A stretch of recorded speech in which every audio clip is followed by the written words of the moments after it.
Je vais vous parler des bienfaits de l'arbre à chocolat.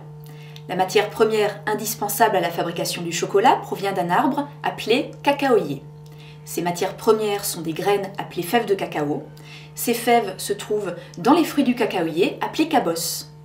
En pharmacie, il existe pas moins de 700 spécialités à base de produits dérivés du cacaoyer et plus précisément de la cabosse. La cabosse est donc la baie qui renferme des graines du cacaoyer utilisées pour la fabrication du chocolat. À la récolte, les graines de cacao sont extraites des baies. Elles sont fermentées et séchées pour donner des fèves du cacao du commerce. Pour la préparation du cacao et du chocolat, ces fèves sont torréfiées et dégermées chez les chocolatiers. Une cabosse contient environ 16 à 60 graines. Les fèves de cacao contiennent environ 50% de matière grasse, appelée le beurre de cacao, 5% d'eau, 7% d'amidon, 4% de cellulose, 2% de théobromine, 20% d'autres protéines et 6% de substances minérales. Pour la petite histoire, le cacao était traditionnellement utilisé par les indigènes du Mexique et d'Amérique centrale, notamment chez les Aztèques et les Mayas. Les deux civilisations l'utilisaient couramment en guise de monnaie.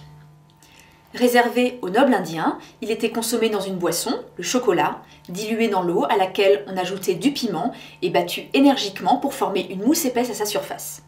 Les Espagnols ont découvert le cacao au Mexique, mais l'ont transformé en boisson tiède et amère en y rajoutant du sucre de canne et de la cannelle.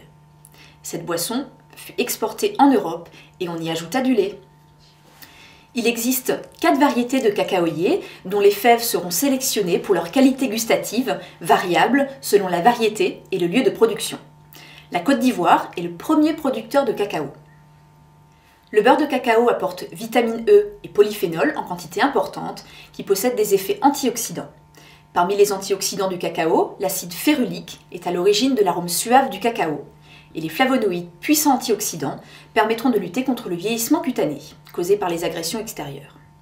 De plus, le beurre de cacao nourrit la peau et stimule la synthèse du collagène, redonnant l'élasticité et le tonus à la peau.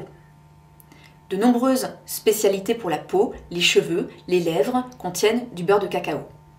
Le cacao contient aussi des alcaloïdes comme la caféine, la théophyline et la théobromine qui aura un effet antitussif, vasodilatateur, diurétique, bronchorelaxant et stimulant dû à la faible quantité de caféine présente dans le cacao. Enfin, le cacao renferme une substance appelée adenamide qui agit sur les mêmes récepteurs que le cannabis.